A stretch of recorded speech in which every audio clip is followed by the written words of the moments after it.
Place your hand on your chest, just for a moment. Feel the slow rise and fall of your breath moving through you. That rhythm, that quiet and mechanical miracle of air entering and leaving, has not stopped since the moment you were born. It has continued through every night of your life, through every dream, through every hour you cannot remember, because sleep had already taken you somewhere soft and far away. Your breath is the one thing that has never abandoned you.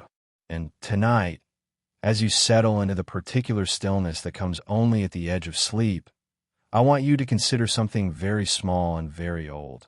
Somewhere on the far side of the earth, beneath a low hill in the province of Shaanxi, in the quiet country of China, there's a room that no living human being has entered for more than 2,000 years. Inside that room, right now, as you breathe, as the night settles around you like warm water, something is still. Something is waiting. Something has been waiting since before the Roman Empire reached its peak, since before the first stone of the Great Wall was set in mortar, since before the alphabet you're reading these words and had fully taken its current shape. Tonight, we're going to walk toward that room together. We're not going to rush. We're not going to arrive quickly. This is not that kind of journey. This is the slow kind, the kind where the destination is less important than the quality of the silence we move through to reach it. So breathe again. Let your shoulders settle. Let the weight of your day become something distant, something that belongs to another person, in another room, in a time you're already drifting away from. I want you to imagine, if you can, that you are standing at the edge of a plain in central China. The year does not matter. What matters is the texture of the air, which is cool and carries the faint mineral scent of earth that has not been turned by a plow in a very long time. The sky above you is enormous. In China, in the province of Shaanxi, the sky feels wider than it does in most places, because the land is so flat and the mountains are so far away that they seem to belong to a different painting. And in the center of your vision, rising from the plain with the slow and unassuming patience of something that has nowhere urgent to be, is a hill, a rounded, gentle hill covered in grass and small trees. Perhaps 76 meters tall, perhaps slightly more. It does not announce itself. It does not demand your attention. It simply exists, the way very old and very important things tend to exist, quietly, at the edge of everything you thought you already understood. This hill is not a hill, or rather, it is not only a hill. Beneath it, sealed beneath layers of rammed earth and stone and time and intention, is one of the most extraordinary human constructions in the history of this species. A tomb. The tomb. The burial place of the man who first unified China, who first called himself emperor, who first imagined that an entire civilization could be held together beneath a single name and a single will. His name was Ingzhang. He was born in the year 259 before the Common Era, and he died in 210 before the Common Era, and in the 49 years between those two dates, he remade the world. But we are not going to rush to him yet. We're going to stay here at the edge of the plain and simply look at the hill, because the hill itself is a kind of miracle. It has stood here for more than 2 millennia. Civilizations have risen and fallen around it. Dynasties have burned and been replaced. The language spoken in this province has shifted and changed, and evolved into something a person from the Qin dynasty would no longer recognize. And through all of that, the hill has simply remained, patient, sealed, holding its silence the way a held breath holds itself, without effort, without drama, simply by not releasing what is inside. The ancient historian Sima Qian, writing just a century after the tomb was sealed, described what was supposedly inside with a kind of breathless precision that reads more like myth than archaeology, and yet archaeology has, in the decades since, confirmed enough of what he wrote to make the rest feel not impossible at all. He wrote of a vast underground palace, of a ceiling embedded with pearls and precious stones arranged to represent the constellations of the night sky. He wrote of rivers and oceans made from flowing mercury, rivers that moved through mechanical channels by some system of pumps or slopes that we still do not fully understand. He wrote of crossbows set to fire automatically at anyone who entered without permission. He wrote of a man who wanted to rule not just in life, but in death, and who had the resources of a unified empire to make that ambition concrete. And all of that, or most of it, is still down there. Right now, as you breathe, as the night deepens around you, as the small sounds of your room settle into a background hum, you have already... Here's a thought I want you to hold gently, not tightly, just the way you would hold a warm stone, just to feel its weight. The Mercury, if it is there, if the ancient accounts are even partially accurate, has been moving in the dark for 2,000 years. Not quickly, not dramatically, just slowly, the way Mercury moves, with that liquid and heavy and silver patience that belongs to no other substance on Earth. It has been tracing the shapes of rivers that no longer exist in the forms the Emperor knew. The Yangtze, the Yellow River, rivers that were the arteries of a civilization, miniaturized and mirrored in silver in the dark, below a hill that does not announce itself, on a plain in Shaanxi, while the world above has turned and turned and turned. You do not need to remember any of that. You do not need to hold the names or the dates or the geography in any specific order. Let them settle into you the way sediment settles into still water, slowly, without forcing anything. The names will become texture. The dates will become rhythm. The geography will become a feeling of distance, of scale, of how small any single life is against the long, slow patience of the earth. In the coming hours, as you drift, we will walk together through the story of how this tomb came to exist. We will meet the man who ordered its construction, who was, by any measure you might apply, one of the most consequential human beings who ever drew breath. We will walk among the thousands of soldiers he had built from clay to guard him in the world below. We will stand at the edge of the Mercury rivers and feel the cool silver air rising from them. We will sit with the archaeologists and scientists who have spent their entire careers circling this sealed door, measuring it from the outside, pressing their instruments against it the way a person presses an ear to a wall to hear what is happening in the next room. And we will ask the question that is really the heart of all of this. Why has it not been opened? Not because it cannot be, not because the technology does not exist, but because something in the human relationship to this particular silence has made the people closest to it choose, again and again, not to break it. And that choice, that restraint, that deliberate and collective act of allowing certain things to remain unknown is itself one of the most extraordinary things about this story.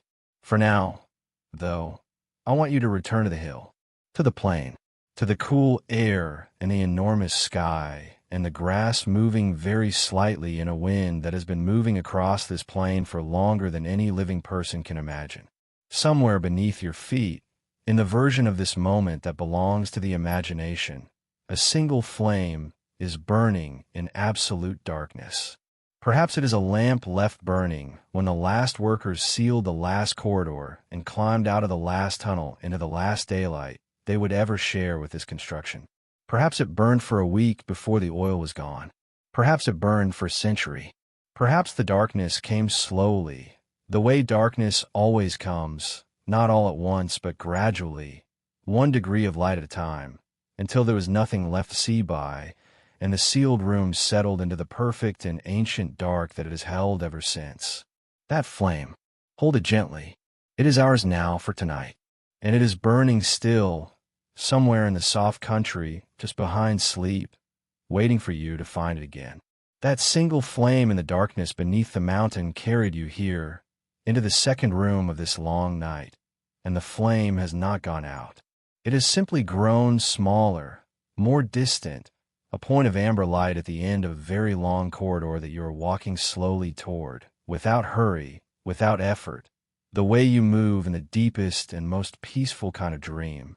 And now, standing somewhere at the beginning of that corridor, we meet the man. Or rather, we meet the beginning of the man, because men like this one do not arrive fully formed.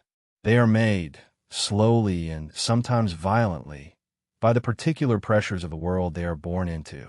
And the world Ingzheng was born into in the year 259 before the Common Era was a world that had been at war with itself for approximately 250 years. This period is called, without irony, the Warring States period. It is exactly what the name suggests. 7 major kingdoms, each with its own court, its own army, its own ambitions, each one pressing against the others the way ice presses against ice, grinding slowly, sending fractures through everything, occasionally sending large pieces of each other crashing into the cold water below. The 7 kingdoms were Qin, Chu, Yin, Han, Wei, Zhao, and Qi. Each one believed, or at least performed the belief, that it was the rightful heir to the civilization that had come before. Each one was willing to spend enormous quantities of human life to prove that belief. And for 250 years, none of them succeeded. Yingzheng was born into the kingdom of Qin, which occupied the western edge of the Chinese heartland, a position that its neighbors considered peripheral and somewhat barbaric. The Qin were thought of by the more eastern kingdoms the way the eastern kingdoms imagined the more peripheral peoples always to be: slightly less refined, slightly more militaristic, slightly more willing to do the things that refinement prevents. This assessment was both condescending and, in certain practical respects, accurate. The Qin had adopted a system of governance called legalism, which held that the state should function through clear laws, strict rewards and punishments, and the subordination of individual will to collective order. It was not a warm philosophy, but it was an extraordinarily effective one, particularly for a kingdom that needed to mobilize the entirety of its population for sustained and repeated warfare. Yingzheng came to the Qin throne at the age of 13, which sounds very young, and yet was not unusual for the courts of this era. He did not hold full power immediately. For the first 8 years of his reign, real authority was exercised by a regent, a man named Lu Buwei, who had, according to some ancient accounts, a personal relationship with the royal family that was complicated by ambition and desire in the way that relationships in royal courts always tended to be. What matters for our purposes is that, by the time Yingzheng was 22 years old, he had assumed full personal control of the Qin kingdom, had exiled Lu Buwei, had survived at least one serious assassination attempt, and had begun to demonstrate a quality that would define everything that followed. He was not content to simply govern what he had inherited. He wanted more. He wanted everything. Over the course of the next 17 years, between 230 and 221 before the Common Era, the kingdom of Qin consumed its 6 rivals one by one. This was not accomplished purely through force of arms, though force of arms was certainly applied in quantities that are difficult for the modern mind to hold without some vertigo. It was also accomplished through a combination of strategic patience, diplomatic cunning, economic pressure, and the targeted assassination of key figures in rival courts. The Qin did not simply conquer. They dissolved. They absorbed. They rewrote the administrative structures of each fallen kingdom into the Qin model, standardized the weights and measures, standardized the writing system, built roads that ran from the new center outward in every direction, and then replaced the local officials with Qin officials and called it unity. In 221 before the Common Era, the last of the 7 kingdoms, Qi, surrendered without a major military engagement. It was, in the words of one later historian, less like a final battle and more like a long exhalation, the last held breath of a world that had been holding its breath for 2.5 centuries finally releasing. And in the silence after that exhalation, Yingzheng sat at the center of a territory that no single ruler had ever governed before, and he made a decision about what to call himself. The titles that had existed before were inadequate. A king was what the rulers of individual states were called. He had absorbed all the states. He needed something larger, something that gestured not just at political authority, but at cosmic authority, at the kind of legitimacy that came not from military victory, but from the fundamental structure of the universe. He combined 2 ancient words, Huang, meaning august or magnificent, and Di, meaning a divine sovereign or supreme being, into a new compound, Huangdi, emperor, and he called himself the first emperor, Qin Shi Huangdi, because he intended not just to be the first, but to establish a lineage that would extend to the 10,000th generation and beyond. This ambition about legacy and continuity and the future is important, because it illuminates something that might otherwise seem strange about the tomb. Why would a man with the resources of a unified empire spend a significant portion of those resources, over 36 years, building his burial place? Why would a man so obsessed with power and continuity devote so much to preparing for death? The answer is that he did not think of it as preparing for death. He thought of it as preparing for a continuation of life in a different medium. The tomb was not a place to stop existing. It was a place to continue existing, in the dark, with all the apparatus of imperial rule intact, for as long as the earth and the stones and the mercury could be made to hold. He was afraid. This is the thing that the grandeur sometimes obscures. Beneath the titles and the armies and the standardized weights and the new roads and the burning of books he deemed ideologically inconvenient, there was a man who was very afraid of dying. He sent expeditions to search for islands in the Eastern Sea where immortality plants were said to grow.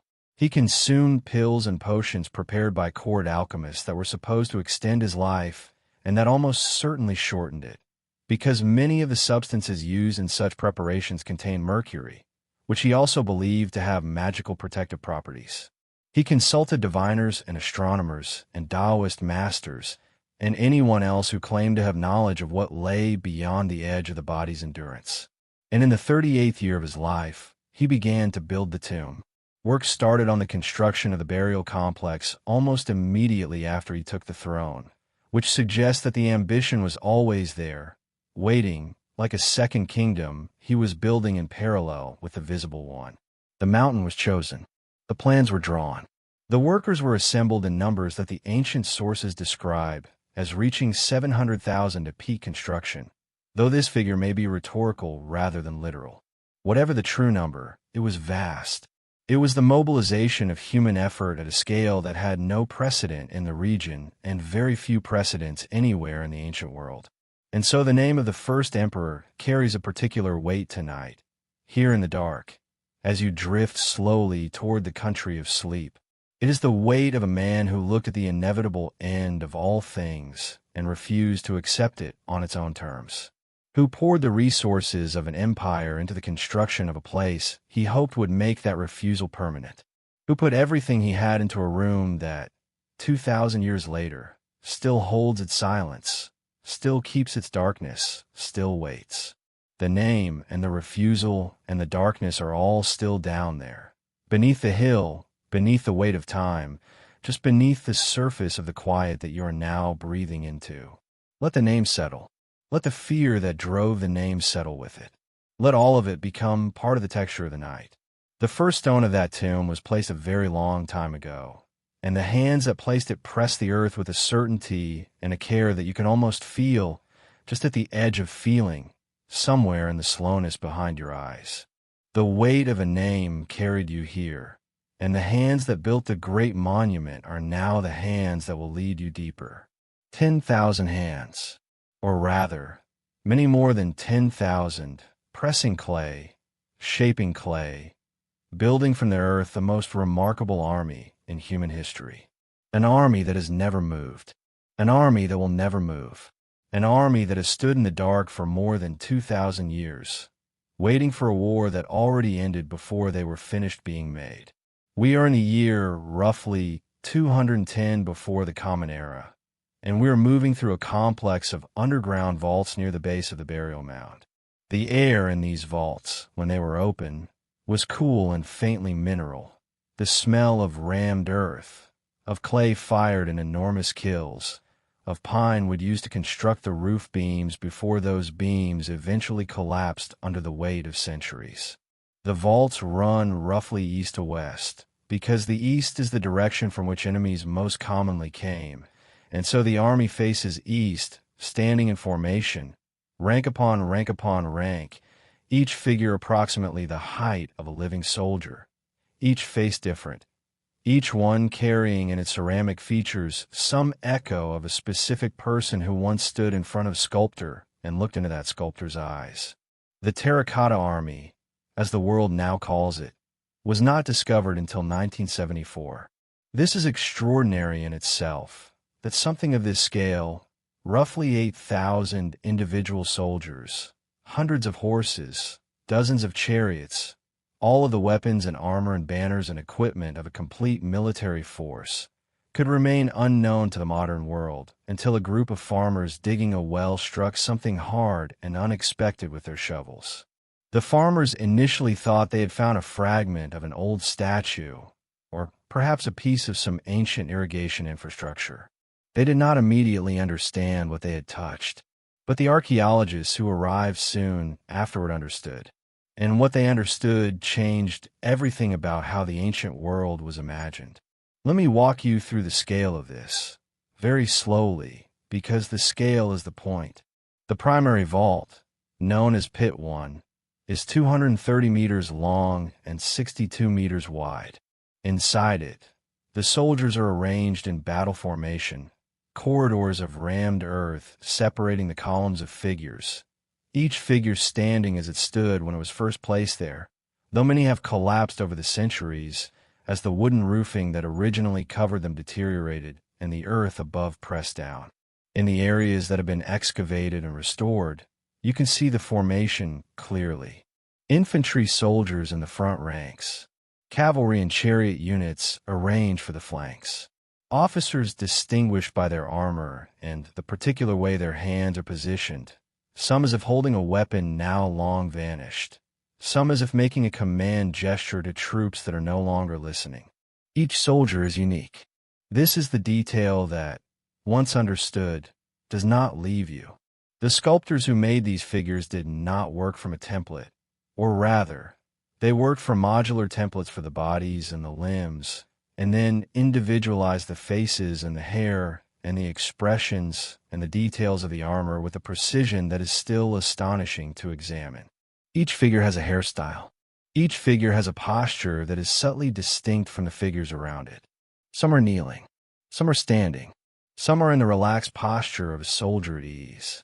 Some carry the slight forward lean of a figure ready to advance. And the faces are the thing that people who have stood in front of them often describe as the thing they cannot fully absorb, because the faces look like people, not like idealizations of people, not like the smooth and generalized faces of Greek statuary from the same period. Like specific people who had specific childhoods and specific worries and specific ways of holding their mouths when they were thinking about something that troubled them. The original figures were painted. This is something that photographs and museum displays do not fully convey, because most of the paint deteriorated almost immediately upon excavation, which is one of the reasons that Chinese authorities have chosen to leave much of the site unexcavated for now, preserving it until conservation technology can be sufficiently developed to protect the colors during the excavation process. But when the soldiers were first sealed into their vaults, they were painted in vivid mineral pigments, red and blue and green and black and white and ochre. They wore real armor over their clay bodies, armor made of real bronze and leather, now mostly decayed. They carried real weapons, bronze swords and crossbow mechanisms and spears, most of which were looted in the period of disorder following the collapse of the Qin dynasty, though enough remained to study the extraordinary metallurgical precision with which they were made. The swords found in the pits contain a chrome oxide coating that was not supposed to have been technologically possible at this period of human history.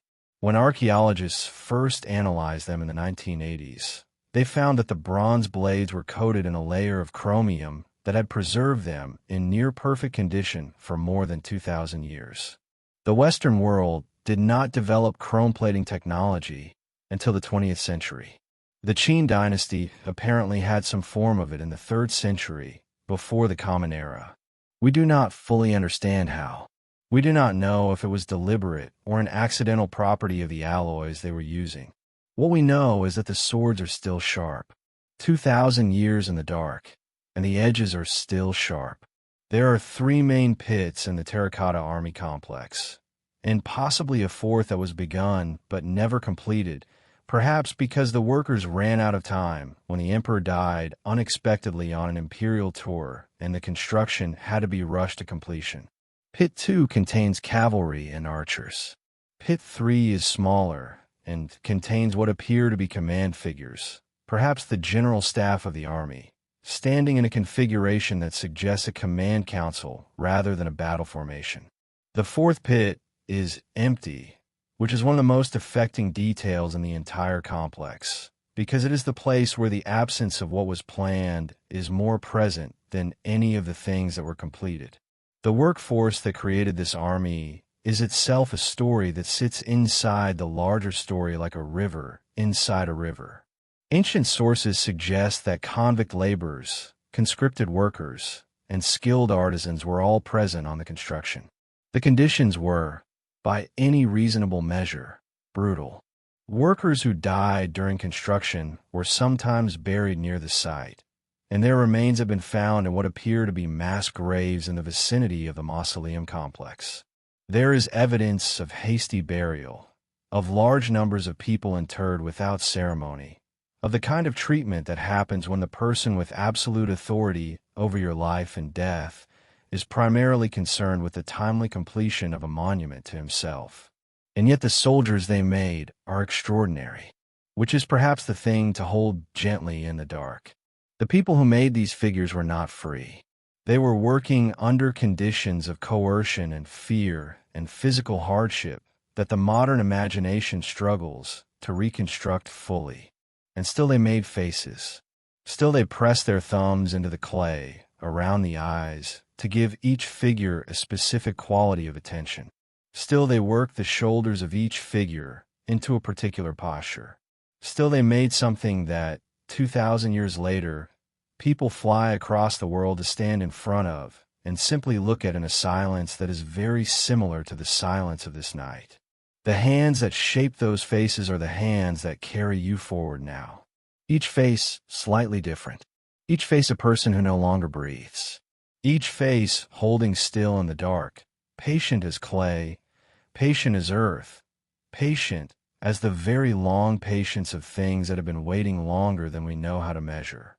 Feel that patience settling into your chest like a slow, warm weight. You do not have to hold it. Just let it rest there, just for a moment, the way clay rests in a hand before it is given its shape. The army stands, and the silence deepens, and somewhere far below, in the sealed room beneath the hill, the question of what they are guarding is still unanswered. But the soldiers do not seem troubled by this. They have been standing in the answer for 2,000 years. They are used to not knowing what comes next. They simply stand and wait and hold their formation as the darkness between them deepens into something very much like sleep. The silence after an army stops moving is a very particular kind of silence. It is not the silence of emptiness. It is the silence of restraint, of held breath, of 10,000 bodies standing in the dark with nowhere left to go, waiting for an order that has not yet come and perhaps never will. That silence is the air of this scene, the texture of the dark we are walking through together, and it is a silence that has been holding itself without effort for more than 2,000 years. The emperor died in the summer of 210 before the Common Era, while on an imperial tour of the Eastern Territories. He was 49 years old. The exact cause of his death is not agreed upon by historians, though the most widely accepted explanation points to some combination of the mercury-containing elixirs he had been consuming in his ongoing search for immortality, possibly combined with other physical stressors accumulated during years of relentless political and military activity. There is a particular irony here that the ancient world was not unaware of, that the substance he had incorporated into his tomb as a symbol of eternal life, the rivers of Mercury flowing through the underground palace, was very likely the same substance whose slow accumulation in his body ended the life he was so desperate to extend. When he died, the situation became immediately complicated. He was on tour, far from the capital of Xianyang, and the journey back took considerable time in the summer heat. The small group of officials who were present at his death, chief among them the eunuch Zhao Gao and the Chancellor Li Si, made a decision that tells you a great deal about the nature of power in the Qing court. They sealed the news of the emperor's death. They continued the imperial tour as if nothing had happened, moving from point to point on the predetermined route, issuing edicts in the emperor's name, accepting local officials' reports, and paying them out as if the emperor were reviewing them personally. The body of the first emperor was transported in a sealed carriage, accompanied at all times by men who pretended to be bringing meals and receiving instructions, and the smell was managed, according to the ancient sources, by surrounding the carriage with cartloads of salted fish to mask what was happening inside. The deception lasted until the court returned to the capital. It was necessary because the emperor had not firmly established his succession. He had not publicly named an heir. He had many sons, and the man he apparently wanted to succeed him, his eldest son Fusu, was stationed far away on the northern frontier with the general Meng Tian. In the weeks of the sealed journey, Zhao Gao and Li Si conspired to intercept and destroy the documents that would have transferred power to Fusu, forged new documents ordering Fusu and Meng Tian to take their own lives, which they did, and installed instead the emperor's youngest and most pliable son, Hu Hai, as the second Qin emperor. He took the throne. He was 18 years old. He was completely under the control of Zhao Gao, and the dynasty that the first emperor had imagined would last 10,000 generations lasted, in total, 15 years after his death. But we are moving too quickly. Let us return to the construction of the tomb in the years before the death, because the construction itself is what we are here for, and it is in the construction that the true scale of the ambition becomes visible. The burial mound we see today is the compressed remnant of what was originally a three-sided pyramid, each side approximately 350 meters long. Its original height may have been as great as 115 meters, though erosion and the natural settling of the earth have reduced it to the approximately 76 meters it stands at now. Around this central mound, a series of enclosing walls formed an inner and outer precinct, the whole complex covering roughly 56 square kilometers of land. This is not the size of a tomb. This is the size of a city. This is a necropolis, an entire city of the dead, designed and built to the specifications of a man who did not intend to experience death in the conventional sense. Within that 56 square kilometer area, archaeologists have identified, without excavating, without opening, using ground-penetrating radar and various forms of geophysical survey, more than 600 distinct burial sites and structures.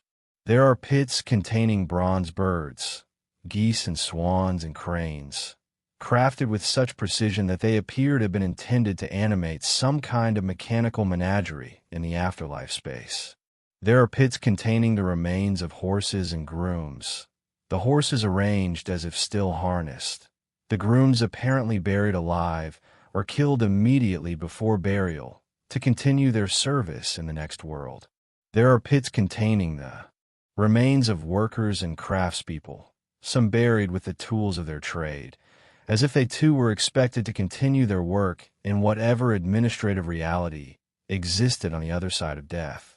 There is the pit of the stone armor, which contained more than 80 sets of armor assembled entirely from small pieces of stone linked with bronze wire, the whole assembly too heavy and too fragile for any actual combat use, clearly intended as ritual or symbolic armor for spirits rather than bodies. The craftsmanship of these stone armor sets is extraordinary, each small piece cut and shaped with a precision that would be impressive even with modern tools, let alone with the hand tools available in the 3rd century, before the Common Era. And then there is the question of the workers who build all of this, and what happened to them when the tomb was sealed.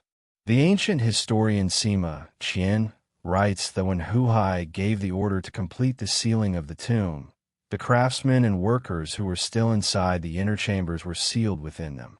The doors were shut and locked from the outside, trapping the people who knew where the traps were and how to navigate the tunnels in the dark. This was a practical measure, Sima Qian suggests, to prevent the location of the treasures from becoming known. It was also, of course, something else entirely, something that belongs to the category of human acts that resist comfortable categorization, that sit at the intersection of practical logic and absolute power, and the particular cruelty that absolute power makes possible. Whether this account is literally accurate, or whether it has been embellished in the 2 centuries between the events and the writing, is a question that historians debate. What is not debated is that the complex was sealed, that it was sealed permanently and with great deliberateness, and that the intention was for it to remain sealed. The traps were part of this. The crossbow mechanisms, if they exist as described, are not defensive so much as they are a message. They say, "This place is complete. No further entry is expected or permitted. The work is done." Imagine the sound of that sealing. The last corridor, the last turn, the last footsteps moving toward the exit. The workers or officials or soldiers who performed the final sealing were the last living people to hear the air of the inner chambers, to feel the particular quality of darkness that existed in there, a darkness that was complete before any door was shut, because there was no light source in the sealed inner rooms at all, nothing to disturb the dark that was waiting to claim the entire space the moment the last lamp was extinguished. And then the footsteps receded, and the sound of footsteps became the sound of nothing. And the nothing has held its shape ever since, waiting in the dark with the patience of earth, with the patience of Mercury, with the patience of clay faces that do not blink and do not breathe and do not age and simply stand in their silent formation, waiting for a war that ended before they were finished and a general who never came. The silence of that moment is what you are breathing into now, not the silence of ending, not the silence of loss, the silence of a held breath, a long and deliberate and intentional pause in the great sentence of human history. And in that pause, beneath the hill, in the perfect dark, something is still waiting. Something cool and silver and slow is still moving through channels that have not shifted in 2,000 years. And that movement, that Mercury patience, that liquid silver time, is what we are walking toward next. Mercury moves in the dark the way thought moves in the space, just before sleep, slowly, without corners, finding the lowest path available, pooling in the places where the land dips, resting without effort, neither urgent nor still, but something in between that has no single name in any language. That is where we are now, in the silver space beneath the hill, in the place where the ancient rivers flow in miniature, in the dark, in the sealed air that has not been touched by a living breath in more than 2,000 years. The Mercury hypothesis, as archaeologists and geochemists have come to call it, is not a hypothesis in the tentative sense. It is, at this point, one of the better supported elements of the ancient accounts. In the 1980s, a Chinese geological survey of the soil above and around the burial mound detected mercury concentrations in the soil that were significantly and anomalously elevated compared to the surrounding region. The anomaly was not uniform. It was distributed in a pattern, higher concentrations in certain areas, lower in others, and that pattern corresponds, when mapped, to the outline of what you might expect if large quantities of mercury had been stored in chambers beneath the mound and had slowly, over 2 millennia, seeped upward through the soil above. The pattern roughly traces the shapes of rivers, large bodies of mercury in the areas that would correspond to major waterways, smaller concentrations connecting them in ways that suggest channels or tributaries. This geochemical evidence is not absolute proof. Soil mercury can come from many sources, and the interpretation of a 2,000-year-old pattern in soil chemistry is a complex and contested business. But combined with the ancient textual account, combined with the architectural logic of what we know about how the tomb complex was designed, combined with the cultural and symbolic importance of mercury in the belief systems of the period, it becomes not just plausible, but genuinely probable. The rivers are down there. The mercury is down there. It is just down there in the dark where we cannot see it without going in, and we have chosen not to go in. Mercury was not, in the context of the ancient world, simply a toxic liquid to be handled with caution. It was something closer to a sacred substance, a material that existed at the intersection of the spiritual and the physical worlds, that partook of the qualities of both. Its liquid nature meant it behaved like water, like a river, like something alive. Its silver color and extraordinary density, more than 13 times the density of water, gave it a quality that no other naturally occurring substance possesses.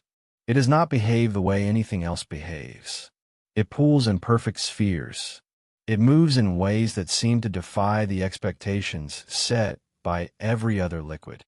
It reflects light in a way that is not quite like a mirror, and not quite like a pool of water, but something uniquely itself.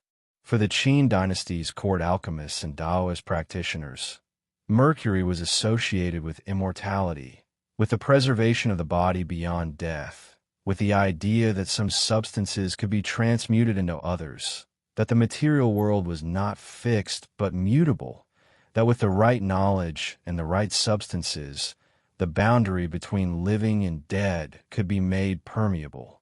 The emperor, who had spent the last decade of his life consuming mercury-based preparations in search of physical immortality, apparently believed that surrounding his body with mercury in death would continue the protective and preserving work that the elixirs have been doing in life. There is something deeply, quietly poignant about this belief. Not because it was wrong, though of course it was wrong in the medical and physical sense, but because it was so human. It was a man looking at the one thing he could not control, the one wall his armies could not breach, the one territory his standardized weights and measures could not survey and administer, and try to apply to that problem the same logic of resources and planning and material intervention that had worked on every other problem he had faced. He had unified a continent. He had built a wall. He had standardized a writing system. He had poured his will into the physical world, and the physical world had, each time, yielded and taken the shape he wanted. And so he poured his will into the problem of death, and poured mercury after it, and hoped. The rivers that Sima Qian describes are not simply decorative. They are a model of the empire. The Yellow River and the Yangtze, the two great arteries of Chinese civilization, were apparently rendered in mercury and made to flow through mechanical channels in the sealed underground palace.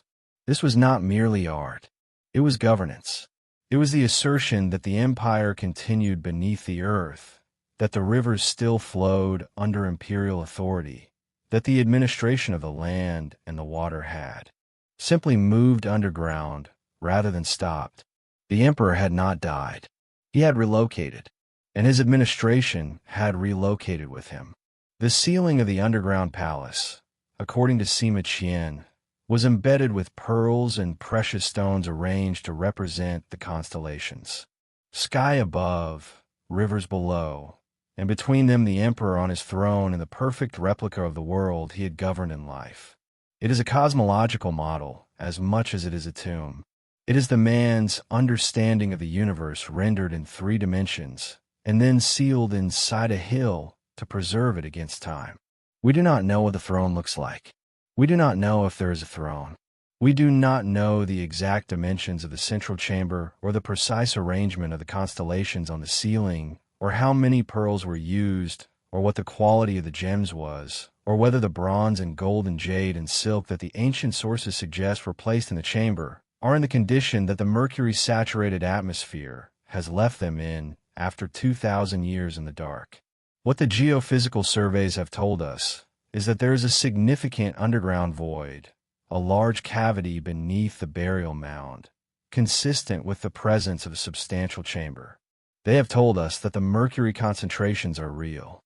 They have told us that the chamber has not been entered, that the soil seal above it remains intact, that whatever is in there is still in there. Mercury vapor, at room temperature, evaporates from the surface of liquid mercury into the air above it. In a sealed chamber, over 2,000 years, the vapor concentration of a large mercury deposit would have reached levels that would be immediately and severely toxic to any human being who entered the space. The vapor is invisible and odorless. A person walking into such a chamber would have no immediate sensory warning before the exposure began.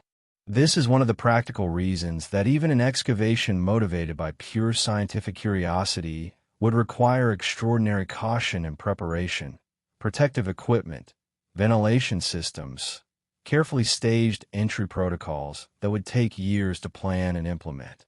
The Mercury is, in this sense, still doing its work, still guarding, still flowing infinitesimally slowly through whatever remains of its channels, still saturating the air of the sealed space with its invisible presence, still making the inner chamber a place that cannot be entered lightly or entered without preparation or entered without accepting that the man who designed this place thought very carefully about what would happen to anyone who tried.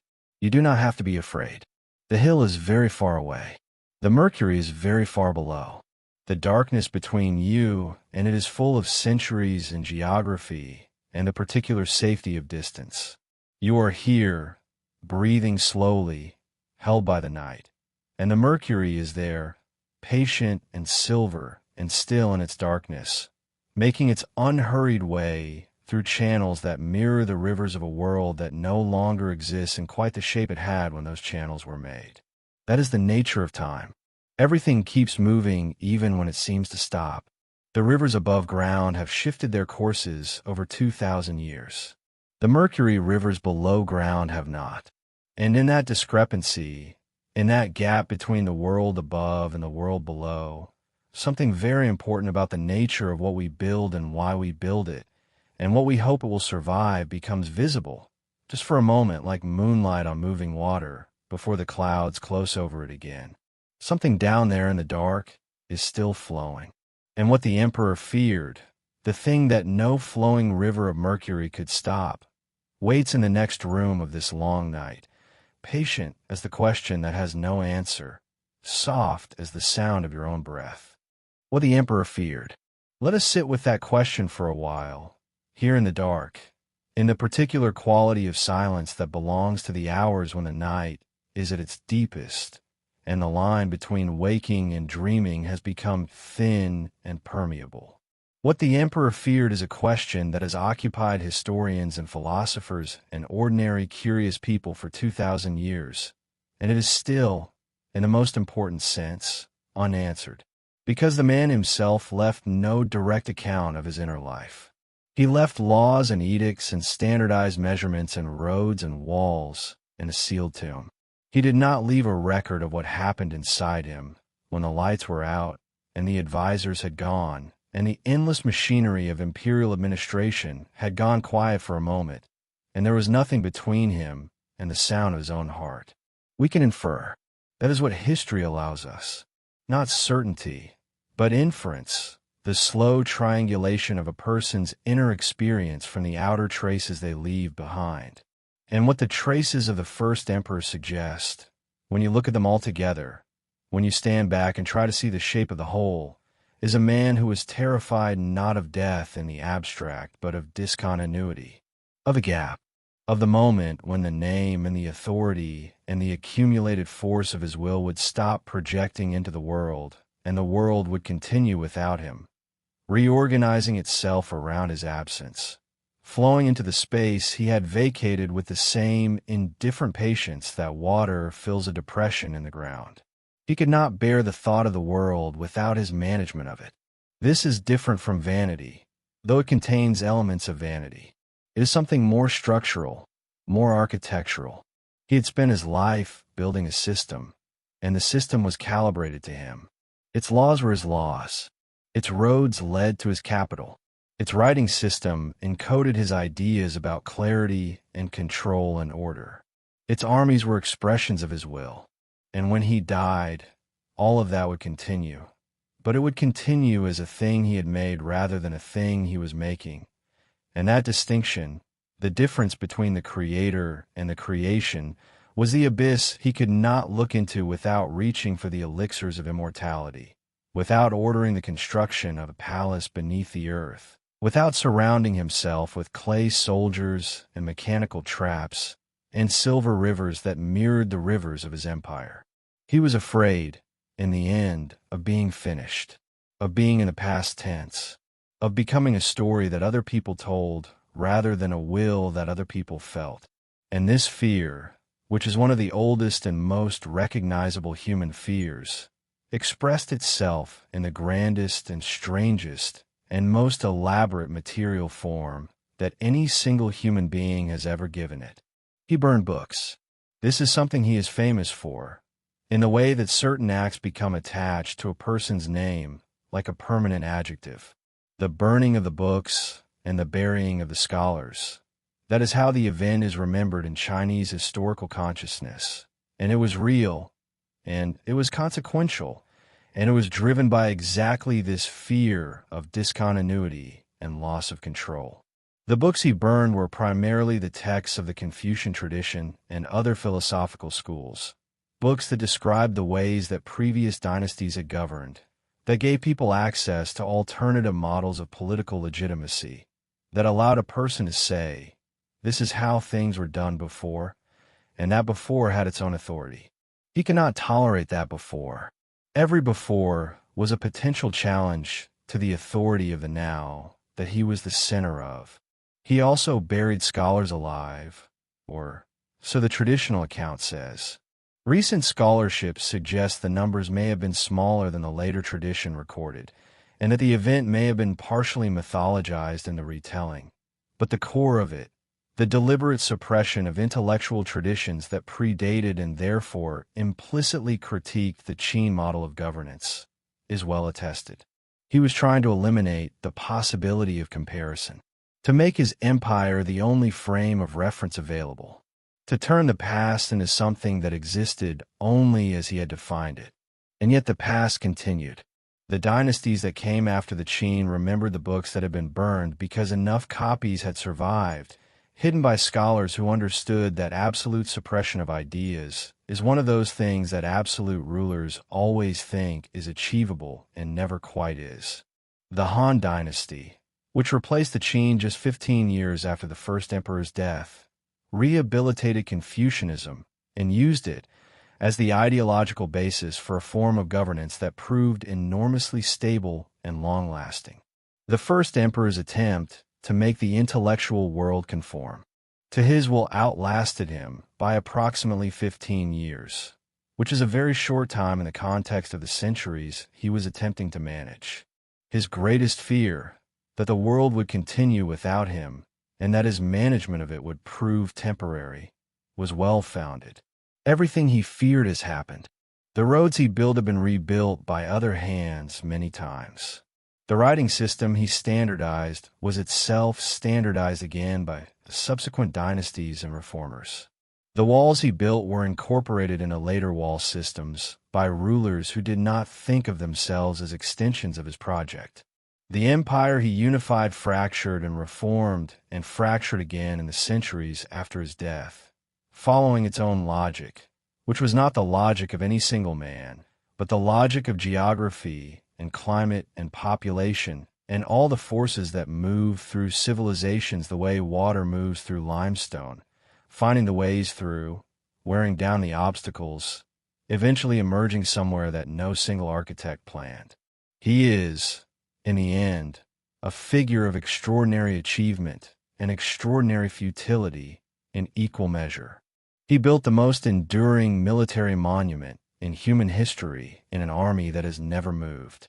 He built the most sealed and protected tomb in human history for a body that was certainly not preserved by mercury vapor, but was certainly decomposed by the same biological processes that decompose every organic thing. He tried to make himself permanent and made instead a monument to the impossibility of permanence, which is not nothing, which is in fact something very close to everything, because it is the truth. And it is a truth that is very soft tonight, in the way that truths become soft when you're this close to sleep. The fear is not frightening from here.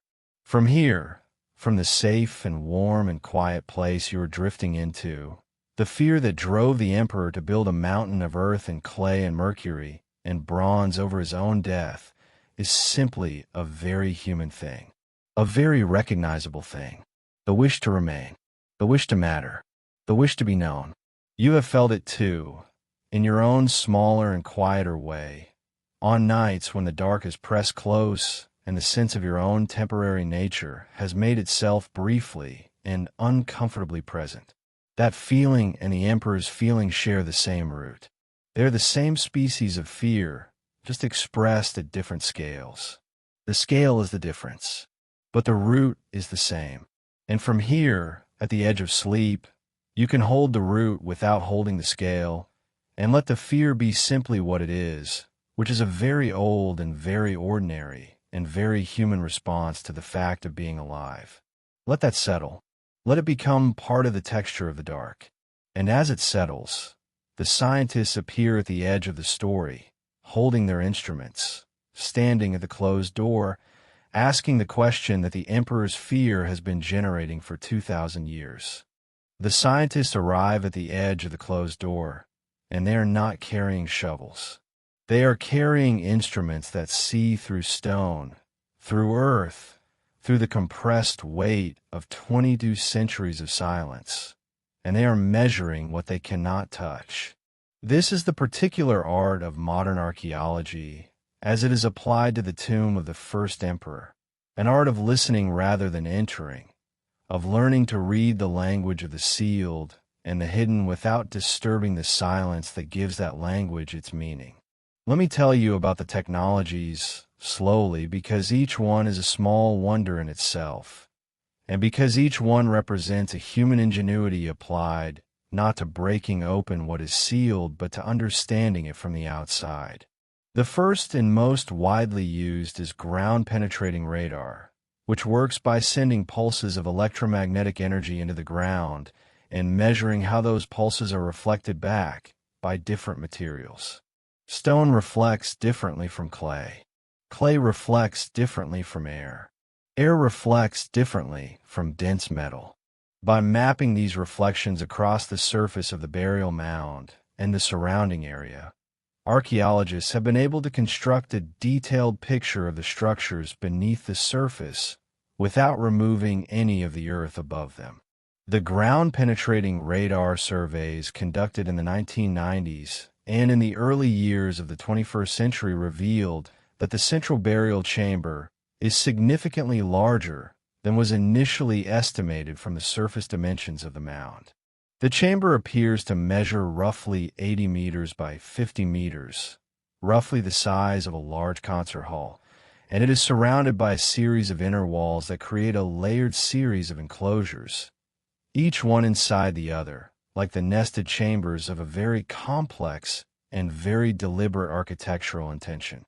The innermost chamber, the room where the emperor's body and the primary treasures are most likely located, appears to be at a depth of approximately 30 meters below the current surface of the mound.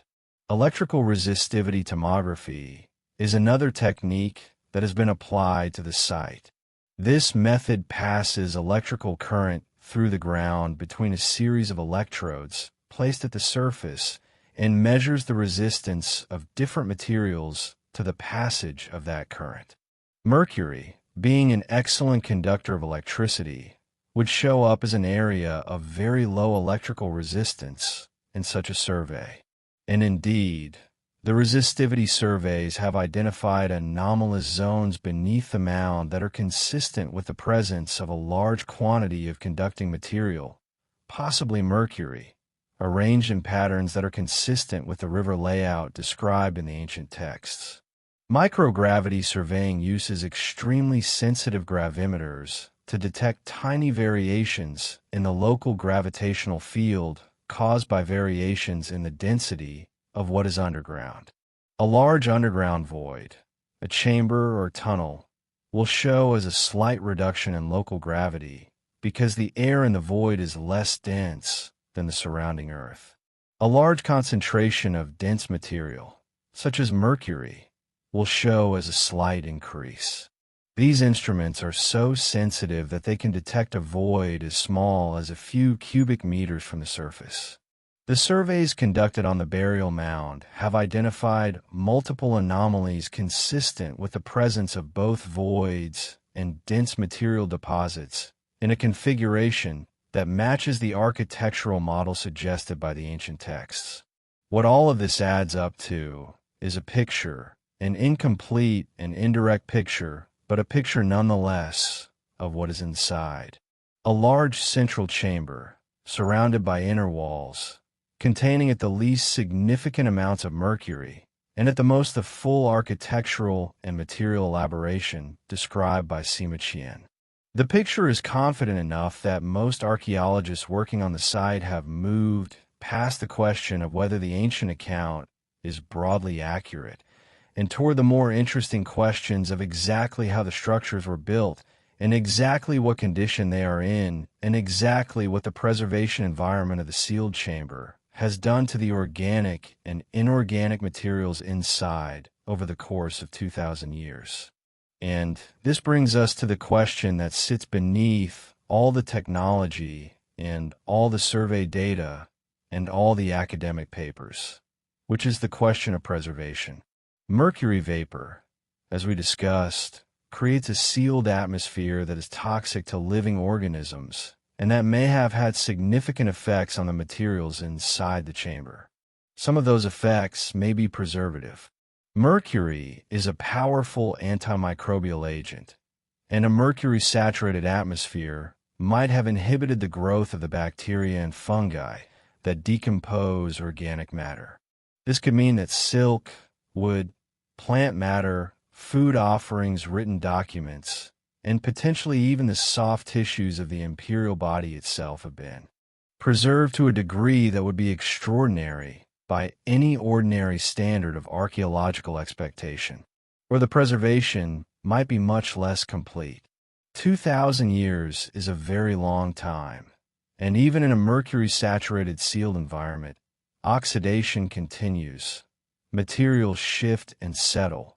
The chemistry of preservation is never perfectly stable.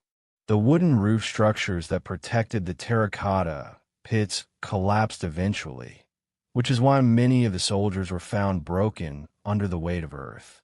Similar processes may have affected the internal structures of the main chamber.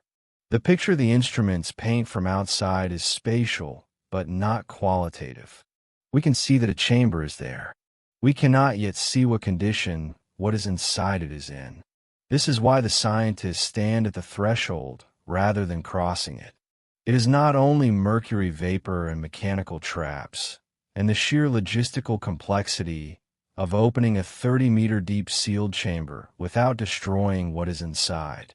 It is also the recognition that opening something incorrectly, without sufficient preparation and conservation capacity, can be more destructive than leaving it sealed. We know this from experience. The opening of Tutankhamun's tomb in Egypt in the 1920s, which was done with more care than most contemporary excavations, nevertheless resulted in the deterioration of some of the most perishable materials in the tomb in the hours immediately following exposure to the outside air after thousands of years in a sealed environment. Paint darkened, textiles fragmented. Things that had survived millennia in the dark began their rapid return to the general condition of everything else the moment the light reached them. The conservators and archaeologists who work around the tomb of the first emperor are acutely aware of this precedent. They have watched what happened to the colors of the terracotta soldiers, colors that disappeared in minutes after excavation, because the binding agents that held the mineral pigments to the clay surface had become too dry and fragile to survive the change in humidity. They have spent decades developing new conservation techniques, new polymers, new methods of stabilizing fragile surfaces at the moment of excavation, before the exposure can cause irreversible damage.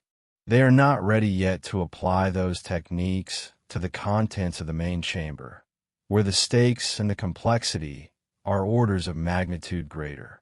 They stand at the door. They look at their instruments. They talk to each other in the careful, provisional, hypothesis-testing language of people who have devoted their professional lives to a problem they know they will not fully solve in their own lifetimes.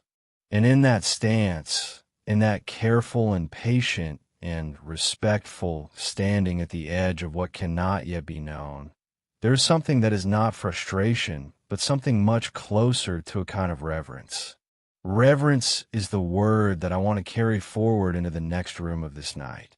Not reverence for the emperor, not reverence for power or wealth, or the authority that can move 700,000 workers to build a mountain over a single person's death, but reverence for the sealed thing itself, for the unknown thing, for the question that has held its shape in the dark for 2,000 years without anyone being able to force it into an answer.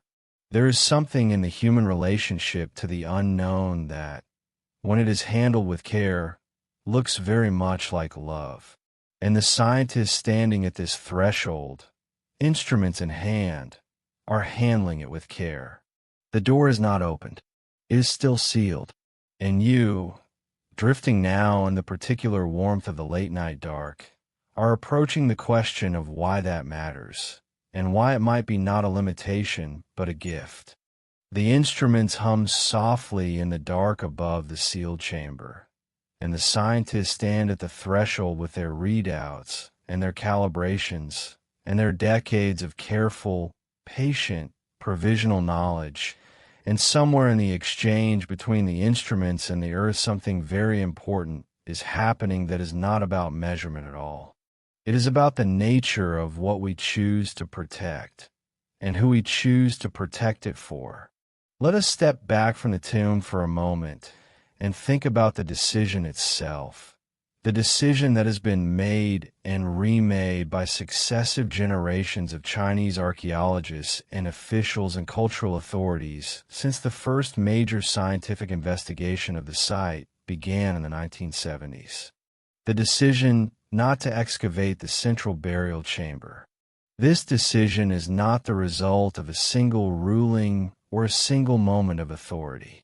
It is a living decision, a decision that is reconsidered and re-endorsed at regular intervals as the technology and the understanding and the cultural context all continue to evolve. And each time it has been reconsidered, the answer has been the same. Not yet. The official reasons given by the Chinese National Cultural Heritage Administration are practical and genuinely defensible. The technology to excavate the main chamber safely does not yet exist. The conservation infrastructure required to stabilize what is inside in the moments after its exposure to air does not yet exist at the scale and the speed that would be required. The financial and logistical resources necessary for an excavation of this complexity and significance would require a level of planning and international collaboration that has not yet been assembled. These are real reasons. They are true. They are also incomplete, because alongside the practical reasons, there is something else, something that is harder to articulate in the language of archaeological methodology and conservation science, but that is just as real and perhaps more important. There is a felt understanding, not universally shared but widely present among the people who have devoted their lives to this site, that the tomb has a relationship to the culture it belongs to that is not exhausted by its function as a historical source. That it exists not only as a container of information that needs to be extracted, but as a presence, an intact and whole and meaningful thing in itself, whose wholeness is part of what it is. In many indigenous cultures around the world, the idea that a burial site should be opened and its contents removed for study is not considered a self-evidently good idea, even when the study would produce valuable knowledge. The relationship between the living and the dead, between the present culture and its ancestors, is held to include obligations that run in both directions. The dead are not simply sources of data. They are members of a community that extends beyond the boundary of any single lifetime, and the manner in which they were placed in the earth by the people who loved them, or feared them, or revered them is part of what they are. To remove them from that context is to take something from them, even if what is taken can be measured and cataloged and put on display in a climate-controlled museum. Chinese culture has its own version of this understanding, rooted in the Confucian tradition of ancestor veneration, in the Taoist understanding of the relationship between the living and the dead, in the Buddhist concepts of karma, and the continuity of consequence across time. These are not simply philosophical positions. They are felt orientations toward the world, ways of experiencing the relationship between past and present that make the sealed tomb feel different from what it would feel like to a culture with a purely extractive relationship to historical material. The sealed tomb, in this context, is not a problem to be solved. It is a reality to be respected, and the decision not to open it is not a failure of nerve or a lack of curiosity. It is a form of care. Consider what the excavation of the terracotta soldiers has already given the world, and what it has also cost. The excavation is ongoing. Pit 1 has been partially excavated and partially restored, and is now open to visitors, who can walk along raised platforms and look down at the formations of soldiers standing in their earth corridors. It is extraordinary. It is genuinely one of the most moving experiences available to a human being on this planet. But the process of excavation has also involved the loss of the colors, the loss of some of the original context, the compression of complex spatial relationships into a two-dimensional display, and the introduction of a visitor environment that is simultaneously reverent and commercial and overwhelming, because that is what happens when you open a sealed thing to the world. The world comes in, all of it, and not all of it is careful. The main chamber would face all of these pressures and more. The logistics of managing a site of that significance and complexity, the political pressures around access and display and international collaboration and national narrative, the sheer volume of human curiosity and human commerce that would immediately attach itself to the opening of the most famous sealed room in the history of human civilization. These are not small considerations. They are part of the calculation that produces the answer. Not yet. And underneath all of this, at a level that the official language barely touches, there is perhaps the quietest and most profound reason of all. The sealed tomb is one of the last great unknowns in the archaeology of the ancient world. There are very few things left that we know exist and that we have not yet seen. The sealed chamber of the first emperor is one of them. And while it remains sealed, while the question remains open, while the instruments measure and the scientists theorize and the world imagines, it generates something that cannot be generated by any amount of display or analysis or high-resolution imaging. It generates wonder, the particular and irreplaceable wonder of the genuinely unknown. Once it is opened, the wonder changes character. It becomes the wonder of what has been found, which is real and important and beautiful in its own way.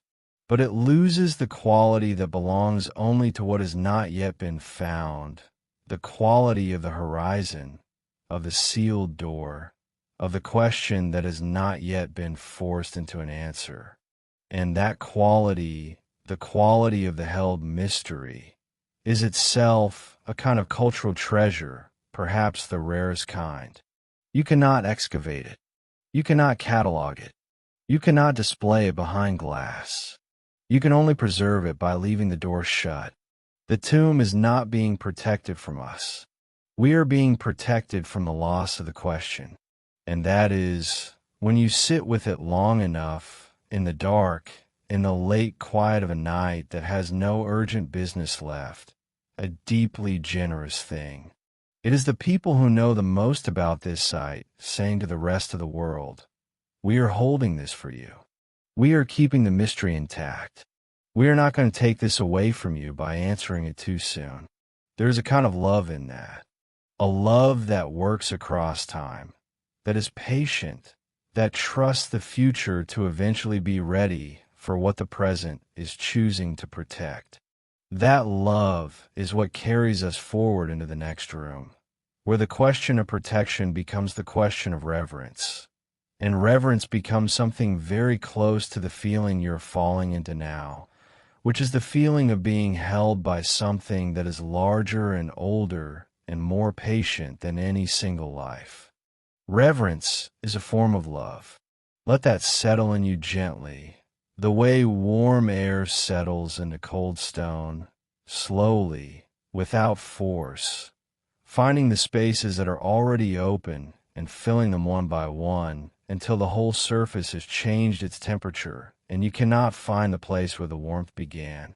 Reverence as a form of love, and love, in its truest and most enduring form, is always a choice to protect something at a cost to yourself.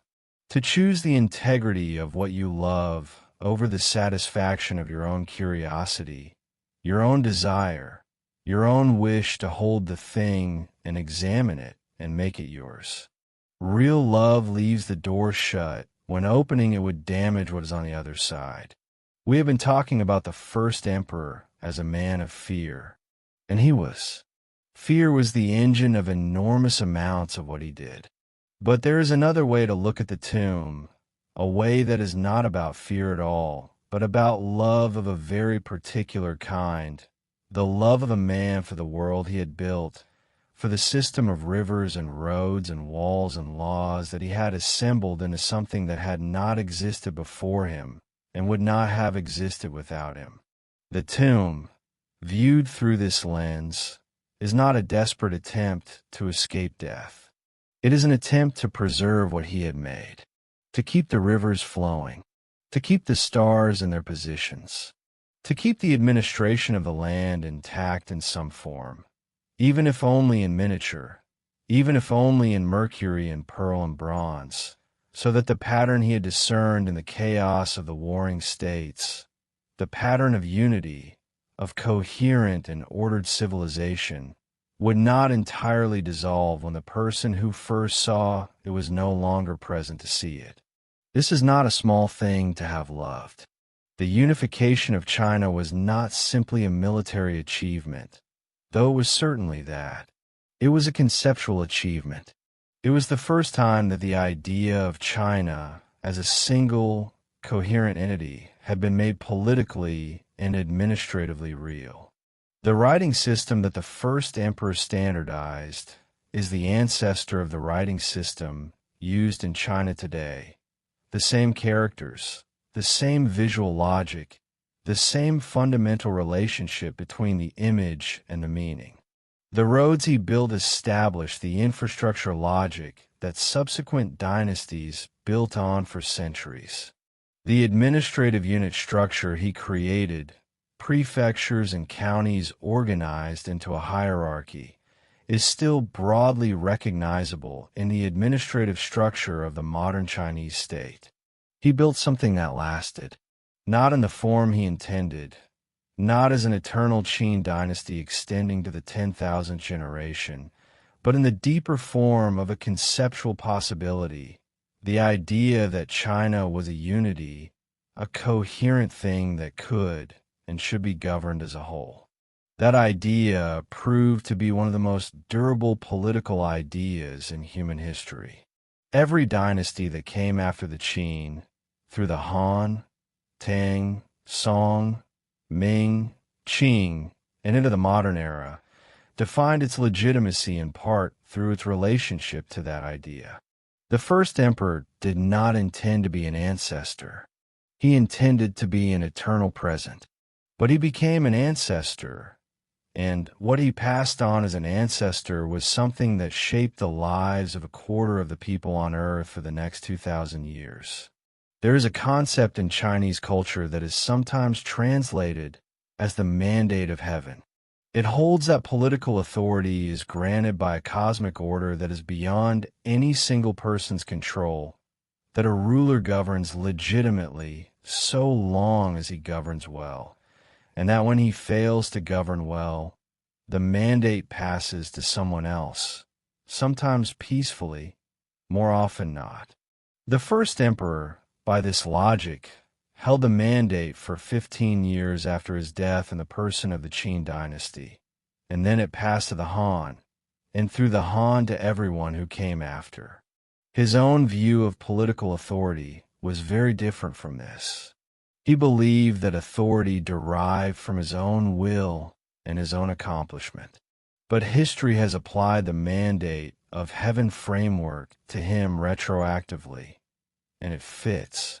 Here in the mandate, he lost it when his dynasty lost it, and the mandate, the idea, the structure continued without him, as it always does, as everything always does. What remains, what is truly sealed inside the hill, is not simply the body of one man and the treasures he assembled. What is sealed inside the hill is the most concentrated material expression of a single human will that the ancient world produced. The army is the will. The Mercury rivers are the will. The mechanical traps are the will. The sealed door is the will. And the decision of the people who live around that hill, who study it and protect it, and choose again and again not to open it, is itself an expression of a different will, a collective and contemporary will that has recognized something in the sealed thing that deserves to be kept intact, that sees in the preserved mystery of the tomb something worth protecting for reasons that go beyond archaeology and history and tourism and national pride. They are protecting the fact of a question. And the fact of a question is itself a form of life. Questions that remain open are alive in a way that answered questions are not. They grow. They change shape as the people who hold them change. They generate new questions. They make space for the imagination to move into the gap between what is known and what is not yet known. And in that space, the imagination does its best work, its most generous and creative and surprising work. The children who visit the terracotta soldiers and look up at the burial mound and ask what is inside and are told that no one knows yet, those children carry the question with them. It becomes part of how they think about history, about their own civilization, about the relationship between the present and the past. It becomes an open door in their understanding, a door that they can walk toward throughout their lives, adding new knowledge and new context as they go, without ever having to stop at a final answer and accept that the exploration is over. There is a gift in the sealed door, the gift of a question that will outlast every one of us in this room tonight, every one of us gathered in this particular darkness, in Tokyo and London and Lagos and Buenos Aires, and everywhere else that the night is soft and the weight of the day has finally set itself down. The emperor wanted to last forever. He has, though not in the way he imagined. He has lasted as a question, as a sealed room, as a low hill on a plain in Shaanxi that does not announce itself and does not need to, because the people who know what it is find their way to it anyway, drawn by exactly the quality of mystery that the emperor's fear inadvertently preserved. Let the question be enough for tonight. Let the sealed door be sealed. Let the Mercury continue its slow silver movement in the perfect dark. Let the soldiers stand in their formation. Let the pearls hold the shapes of stars on a ceiling that no living eye has seen. Let all of it rest in the particular peace of the unexamined and the undisturbed and the held, the way your own life rests in sleep, held by the darkness, held by the quiet, held by the patient earth beneath you that has been holding sleeping bodies for 300,000 years and has never once let one of them fall. You are safe. You are held. The question is still open, and the hill is standing, patient and green and unremarkable, in the cool air of a plain in central China, holding its silence with the ease of something that has had a very long time to practice. The hill is still standing, and you're still breathing. And these two facts, separated by the whole width of the world and the whole depth of 2,000 years, are tonight, in this quiet, held in the same moment, the same softness, the same slow and patient dark. You have come a long way through this night. You have walked across a plain and stood at the edge of a sealed hill and descended in imagination through 30 meters of rammed earth and time. You have stood among clay soldiers whose faces held the echoes of real faces. You have followed the slow silver movement of Mercury through channels that mirror rivers you will never see. You have stood with the scientists at the threshold of the sealed door. And now you are here at the final room of this long journey, and the journey is ending, not with a door opening, but with a breath completing. Let everything you have heard tonight begin to soften. Let the names become textures. Ingzheng becomes the feeling of a heavy and important thing, a stone in a river, smooth from long contact with moving water. The terracotta soldiers become the sensation of many presences, patient and still, standing at the edge of the dream. The mercury becomes a quality of light, silver and slow, moving through the dark just behind your eyes. The sealed chamber becomes a warmth, a held and protected warmth, a small room inside you where the question lives without needing an answer. You do not need to remember any specific date. You do not need to hold the name of the province or the height of the burial mound or the precise concentration of mercury in the soil above the sealed chamber. Let those details dissolve the way salt dissolves in warm water, becoming part of something larger, becoming the flavor of the whole without maintaining their separate shapes. The details of the path. You have walked them. Now the path is behind you, and there's only the place you have arrived, which is this very particular kind of dark, the dark that is not absence but presence, not emptiness but depth, not the end of things but the slow beginning of the kind of rest that restores everything. The first emperor tried very hard to manage what would happen after him. He built an army to guard him. He built rivers to surround him. He built traps to protect him. He sealed the door and left instructions and organized the afterlife the way he had organized everything else, with thoroughness and intent and the conviction that the right application of sufficient resources could bend even the impossible into a manageable shape. And history, which is always gently and completely indifferent to the plans of any single will, let most of those arrangements stand and ignore the rest, and continued, as it always continues, finding its own way through the landscape the way water finds its way, without effort, without drama, simply following the logic of the terrain until it arrives where it needs to arrive. What survived was the question, the sealed room, the low hill on the plain, the fact that somewhere beneath the turning world, something is still intact and still waiting. And that survival, that accidental and extraordinary preservation of a mystery, is the best thing he left. Not the roads, though the roads were extraordinary. Not the writing system, though the writing system was a gift of almost incomprehensible significance. The best thing he left is a sealed door that 2,000 years of human curiosity has not yet been able to fully force open, and that the people who know the most about it have chosen, with wisdom and care, to leave sealed a little longer. Think of the hill one more time. Stand at its edge, on the flat plain, in the cool air, in the enormous sky. The grass is moving very slightly. The small trees on the slope are still. Nothing about the hill announces what it contains.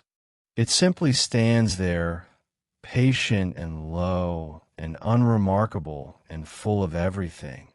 And you could walk past it without knowing, if you did not already know. That is the most extraordinary thing about it, that it looks like nothing. That 2,000 years of being the most important sealed thing in the world has not given it any visible quality of importance. It just stands there, on its plain, under its sky, holding its silence the way you hold sleep, without effort, without awareness, simply by being what you are. And now, the flame from the beginning of this long night. You have been carrying it without knowing. It has been burning at the edge of your attention since we began, since you placed your hand on your chest and felt your own breath, and I told you that somewhere beneath the earth something was waiting. The flame is very small now, not because it is going out, but because you are very far from it, or it is very far inside you, or the two have become the same direction. The flame and the sleep, the sealed room and the darkness behind your eyes, the patience of the earth and the patience of the body that is releasing the day, one muscle at a time, one thought at a time, one breath at a time. You are safe, wherever you are in the world tonight, in whatever room, on whatever continent, under whatever sky.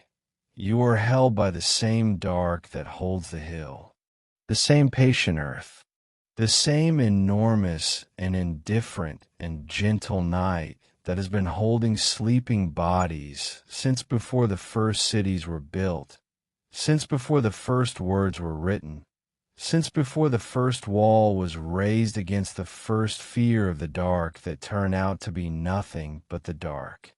Sleep is not a door that closes behind you. It is more like the hill. It is a surface that does not announce what it contains. And what it contains tonight, what you're going to find there, is rest. The particular and complete rest that comes after a long journey through a story that was too big to hold and too beautiful to release, that can only be set down in sleep, that sleep will keep for you while you are gone and return to you, changed, in the morning. The Mercury is still moving in the dark. The soldiers are still standing in their formation. The pearls are still holding the shapes of stars. The sealed door is still sealed. The hill is still standing on the plain. The sky above it is the same sky above you now, enormous and soft and full of the particular dark that has no edge and no floor and no ceiling. Just the dark, just the quiet, just the slow and patient breath of a world that has been holding its own breath for a very long time. You can stop holding yours now. Let go. Let the next breath come on its own, because it will, because it always does, because that is what breath does. It continues without your management of it, patient and faithful and slow. The flame from the beginning of this night has gone out, not dramatically, not with any sound, simply and gently, the way a flame goes out when there is no more reason for it to burn, because the darkness it was holding back has become safe. The darkness is safe. It has always been safe. It is the oldest safe thing there is. Let the names dissolve. Let the Mercury rest. Let the soldiers stand in their patient dark. Let the emperor keep his questions sealed inside the hill. Let the hill keep its silence on the plain. Let the plain keep its enormous sky. Let the sky hold the stars that the ancient pearls were arranged to mirror. And let all of it The whole long human chain of it, the 2,000 years of it, the fear and the love and the mystery and the sealed door and the question that will outlast all of us. Let it become part of the warmth behind your eyes. You are done traveling tonight. You have arrived. This is the place. This dark, this breath, this quiet, this held and patient moment at the end of a long night.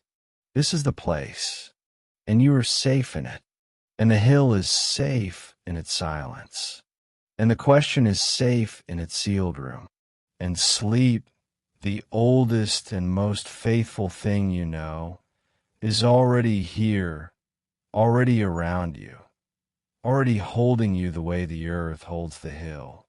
Let it, let it, let it.